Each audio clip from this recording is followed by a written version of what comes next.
You ain't calling no cops. Studs, let go of me. Put it down or I'll... No, Studs, don't! Mr. and Mrs. North, starring Barbara Britton and Richard Denning. Listen as Pam and Jerry solve the mystery, Cry Foul.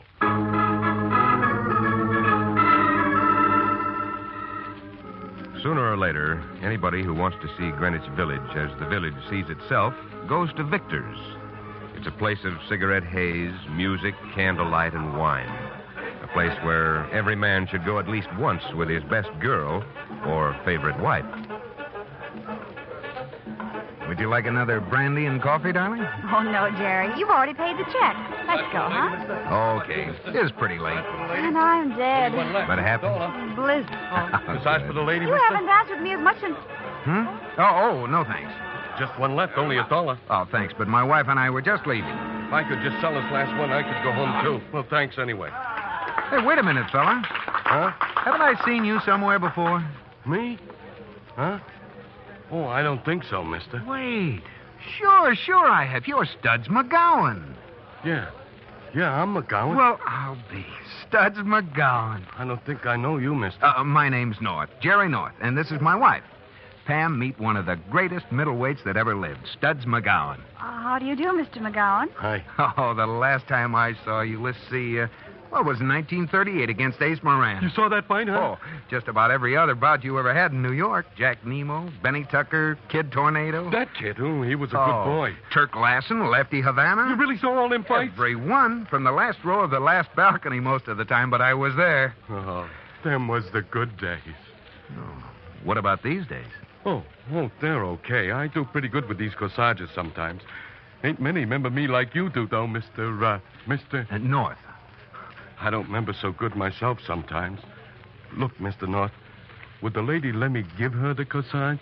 Why, Mr. McGowan, Would you take it, lady? I think this is... Well, one of the nicest things that's ever happened to me, Mr. McGowan. Oh, that's okay, lady. Ivy! What? Ivy! Where? Studs, this is a surprise. Let me look at you, Ivy. Gee, you're really looking swell, Ivy. You look wonderful. Thanks. Gee, Ivy, I ain't seen you since... Since the last time I told you to stop bothering my wife, McGowan. I know you're punchy, but I don't think you're hard of hearing.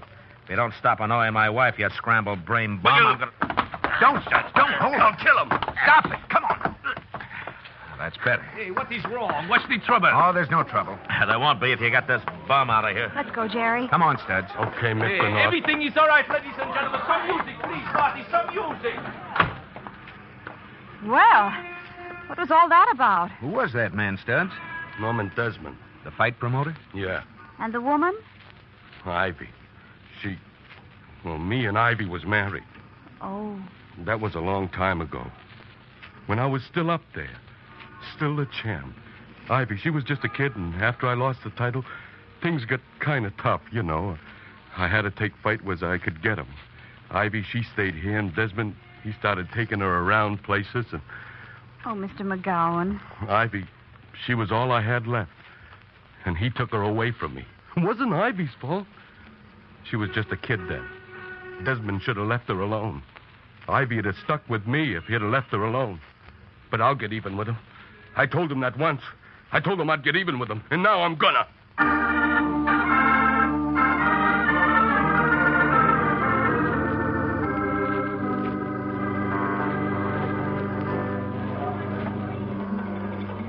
Oh, Victor. Yes, sir. 2 more martinis, please. But of course, Mr. Dillon.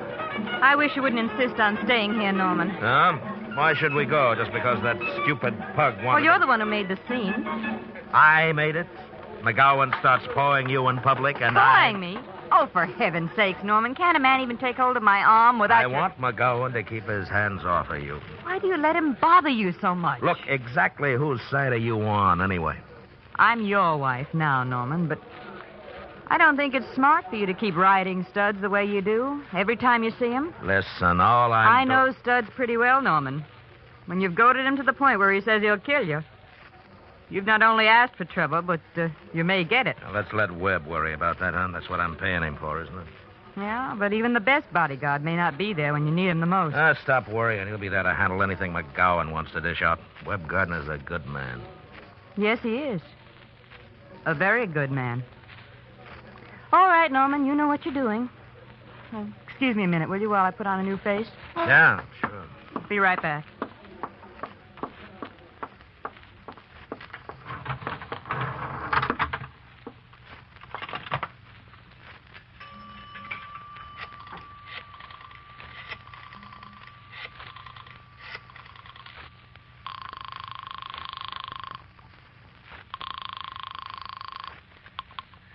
Hello? Webb. Ivy. Webb, listen. I'm calling from Victor's down in the village. Something just happened. The kind of thing we've been waiting for. What? Studs was in here selling those corsages of his. He and Norman argued. Studs threatened him, tried to hit him, and everybody in the place saw it. Go on. Webb, darling, don't you see? This is our chance. If something should happen to Norman now, tonight... Webb, Well, I'm thinking about it, Ivy. what's there to think about? I thought we had thought about it. Thought about it and talked about it and... No, but don't you understand? But what? Listen to me, Webb. This is our chance. And if you want me and Norman's money, you'd better make up your mind right now to take that chance.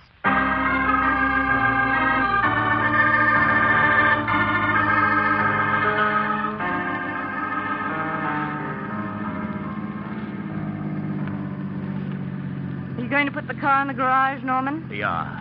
Or would you let me out in front? I have a splitting headache. I'd like to go straight in. All right. Thank you. I'll be right in. Ivy. Oh, so you did show up. Well, I said I would. Yes, but I still wasn't sure. Well, what are you waiting for? Ivy, It's now or never, Webb. Ivy, are you sure we can Yes, get positive. But it's up to you. I'm not going to discuss it anymore. Good night, Webb.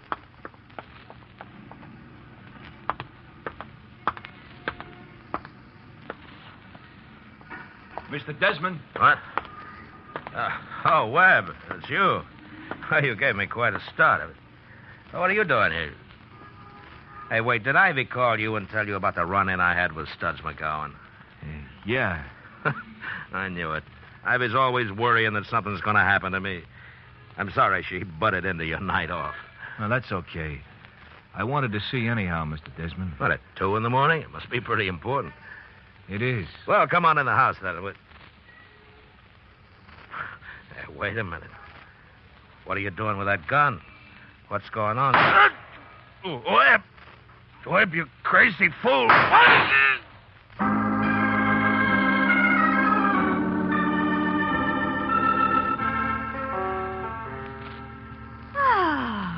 Coffee and the Sunday papers in bed. Have you read Prince Valiant, Jerry? Not yet. Have you seen Little Abner? Trade you. The deal. Thank you. Thank you.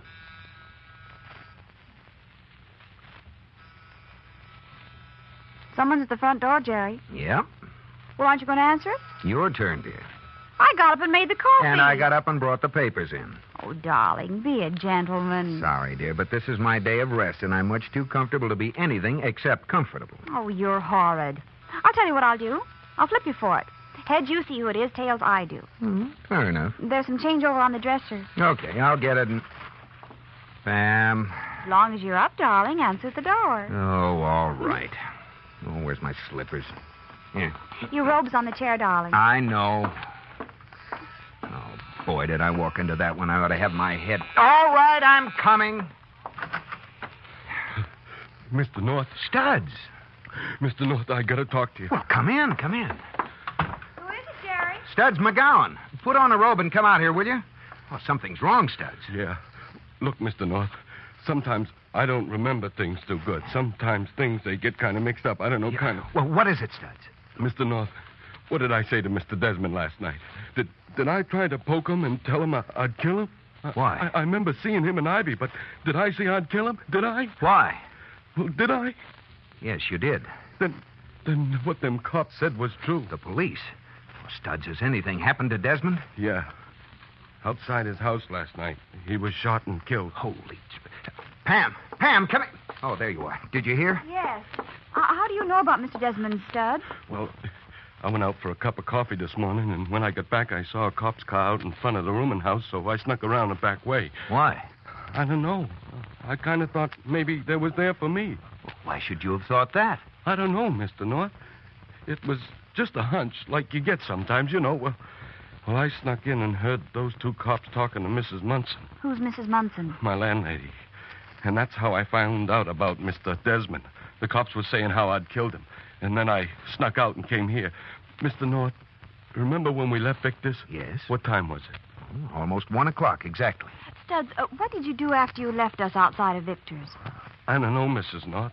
I keep trying to remember. I think I walked straight home. But you're not sure? Uh-huh. What are you going to do, Jerry? I'm going to call Bill Wygant. Who's that? A friend of ours on the police force, Studs. Cops? You're going to need help, Studs. All the help you can possibly get. No. You ain't calling no cop. Put down that phone. Studs! Studs, let Put go down of that me. phone. Studs, Put it listen, down. you... Oh! Jerry! I thought you was my friend. Studs! Studs, come back here. Oh, Jerry, darling, wake up. Oh?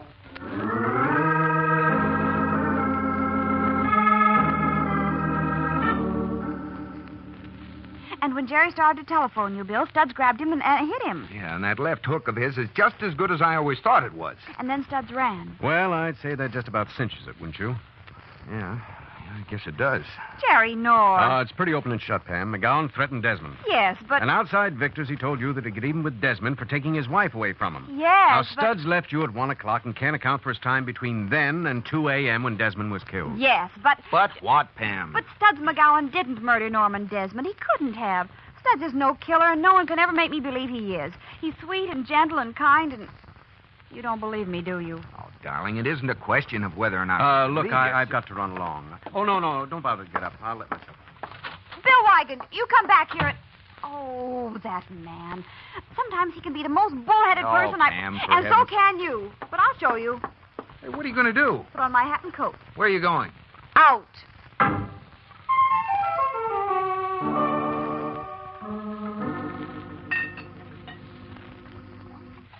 Don't you think you've had enough of that stuff, Webb? No. Webb, darling. Nothing to worry about. Well, that lieutenant asked an awful lot of questions. And he got all the right answers and left here convinced that Studs killed Norman. Help me with my coat, will you? Where you going? To see Norman's lawyer. And on the way, I'll take care of that little matter you neglected last night. You got the gun? Mm-hmm. In my purse. What are you going to do with it? I think the best place for it is at the bottom of the East River. Do you want me to get the car out of the garage for you? No, I can do it. Now, give me a kiss. Ivy, You love me, Webb?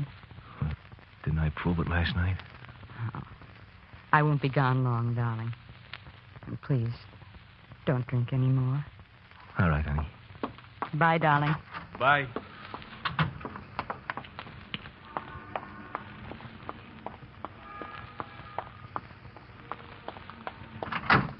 Ivy! It's me, Ivy. Studs, Don't be afraid, Ivy. what are you doing here? I had to see you. I had to tell you. Ivy, I didn't do it. I didn't kill him. I wouldn't do a thing like that, Ivy, because you loved him, and I wouldn't do nothing to hurt you. Don't touch me. You gotta believe me, Ivy. I love you, Let Ivy. me go. I love you. I wouldn't do nothing to hurt you. Let go of me, you...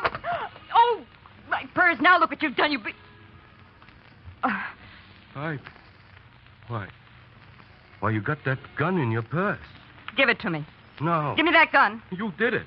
You killed him. Stay away from me, Studs. You killed him. Let me go. You told the police I did it. Studs, don't. Let me go. You said I did it. Studs, let me go, Studs. I'll kill you. I can't breathe. Studs, please. Well, let me explain.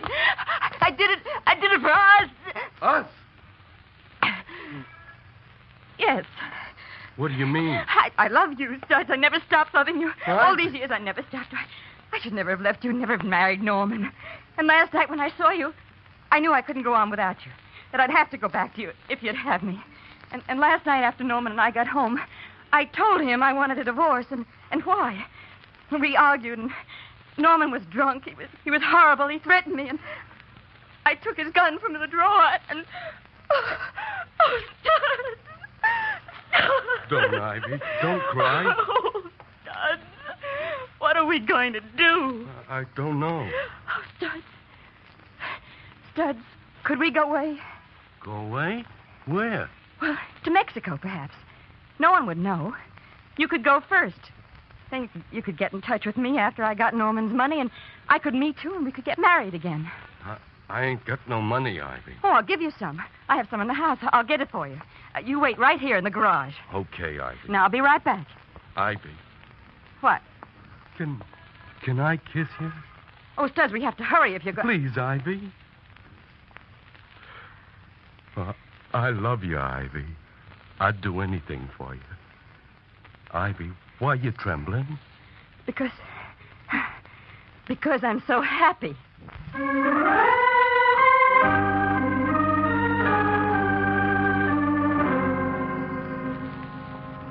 Come in, dearie. Come in. Thank you, Mrs. Munson. What you say your name is? North. Mrs. Gerald North. And you're a friend of Studs McGowan, huh? Yes. Well, sit down, dearie. Sit down. Too bad about what Studs did, ain't it? First rumor I ever had to move out 'cause he'd killed somebody. Could have been worse, though. Yesterday was rent day, so Studs wouldn't be leaving owing me anything. Now, what can I do for you, dearie? Mrs. Munson, did you happen to hear Studs come home last night? Well, now, as a matter of fact, I did. Oh, good. Like I say, yesterday was rent day, and rent days I always treat myself to a little nip or something. Gin, mostly. Mrs. Munson... It's got juniper berries in it, you know. Gin does. And juniper berries are good for a body. Mrs. Of course, Munson... you got to drink the gin straight. Don't get the full effect of the juniper otherwise. Mrs. Munson, could you tell me what time Studs got home? Why do you want to know, dearie? Well, Norman Desmond was killed at 2 o'clock this morning. And if Studs got home before then... Oh, I see what you mean, dearie. Did Studs get home before 2 o'clock, Mrs. Munson? Oh, well, now I don't know as I can say. Would the information be worth anything to you, dearie? Yes. Here, take this. Oh, only $10, dearie. Mrs. Munson. Oh, here's another 10. And that's all the money I have with me. Now tell me, did Studs get home before 2? Well, now it just so happens he did. Oh, thank heaven. About 1:30 it was. Then he didn't kill Norman Desmond. He couldn't have killed him if... Mrs. Munson, you are telling me the truth, aren't you? You got the answer you wanted, didn't you, dearie? Well, yes, but... Oh! You care to have a little nip with me, dearie? No.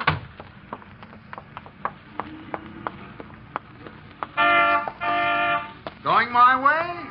Jerry! Darling, how did you get here? I followed you. Did you find out anything in there? No. All I got was the answer I wanted. Dearie.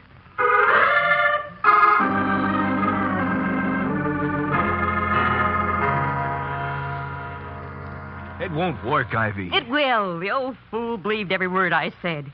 He'll go to Mexico and rot there waiting for me. And what if he's caught? He won't be. Ivy... Stop arguing me and give me some money to take out to him, Webb. Okay, but you got... I wonder who that is. I'll answer it. Hello, Mrs. Desmond. Oh, Lieutenant. Back again, huh? Well, come in. Thank you. Mrs. Desmond, this is Mr. and Mrs. North. How do you do? And this is Webb Gardner. He was Mr. Desmond's bodyguard. Hello, Mr. How do you do? Mr. and Mrs. North are friends of Studs McGowan, Mrs. Desmond. And Mrs. North tells me Studs' landlady will testify that Studs was in his room at 2 o'clock this morning. But that's impossible. He couldn't have been in his room if he killed Norman. No, if he killed him. McGowan's landlady is lying. Or mistaken. Perhaps. But since talking to you this morning, Mrs. Desmond, I've had reports that you and your husband quarreled rather often and quite bitterly at times. Why, I don't know who could have told you that, Lieutenant. But whoever it was mistaken. Well, Norman and I quarreled, yes, but our differences never came to the shooting stage, if that's what you're thinking. You made a telephone call from Victor's last night, Mrs. Desmond. Whom'd you call, and what was the call about? What difference does it make? Oh, it's all right, Webb. Yes, Lieutenant, I made a call. I called Mr. Gardner because I was worried about Studs threatening Norman. Oh, you were afraid something might happen to Mr. Desmond on the way home? Yes. But Mr. Gardner didn't go to Victor's and accompany you and your husband home. Well, no, he didn't, but... Why not, Mrs. Desmond, if you called him? I went to Victor's, but Mr. and Mrs. Desmond had left. That's right. Well, why didn't you wait for Mr. Gardner? Because Norman wanted to leave. Well, according to Victor, your husband and you were in the club for at least another hour after you made your phone call. Are you calling me a liar, Lieutenant? No, Mrs. Desmond. But I'm saying your story can stand more investigating.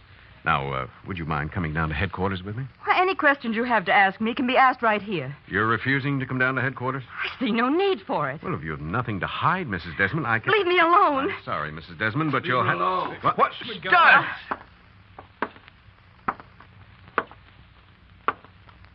She didn't do nothing. Put down that gun, McGowan. You can have the gun. I'm giving myself up. I killed Desmond. And this is the gun I used.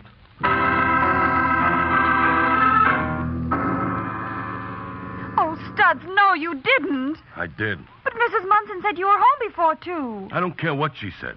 I killed Desmond. I got the gun, ain't I? That proves it, don't it? But if you were home... Pam, darling, you said yourself Mrs. Munson may have been lying, didn't you? Well, yes. Come along, McGowan. Okay, Lieutenant. Bye, Ivy. Goodbye, Studs. Don't worry about me, Ivy. This is the way I want it. I'll be okay.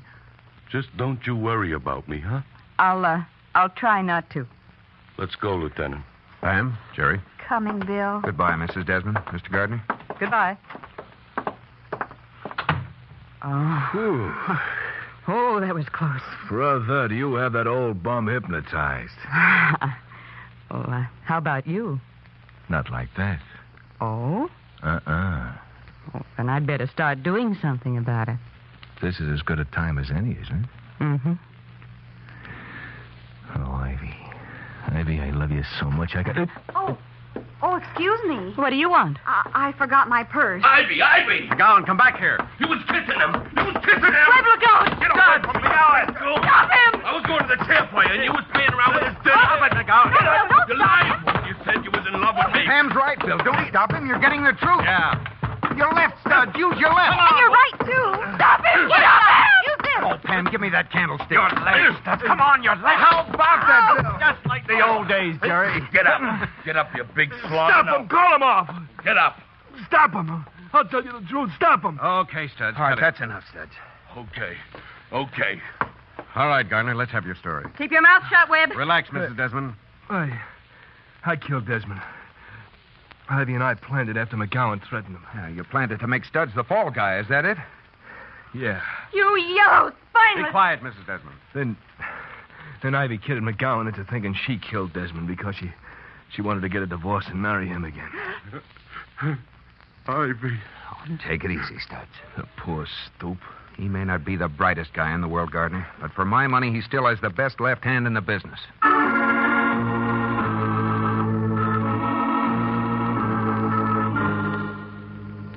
Jerry. Darling, it's late. It's after midnight. And tomorrow's Monday. Pam, what's a 6-letter word meaning culpable negligence? Darling, please, forget that crossword puzzle tonight. And the 4th letter is H. Oh, give me that. Oh, Pam, darling, you know perfectly well that my entire week is ruined unless I finish the crossword puzzle in the Sunday paper. Oh, all right here. Thank you. Well, let's see. A 6-letter word meaning culpable negligence.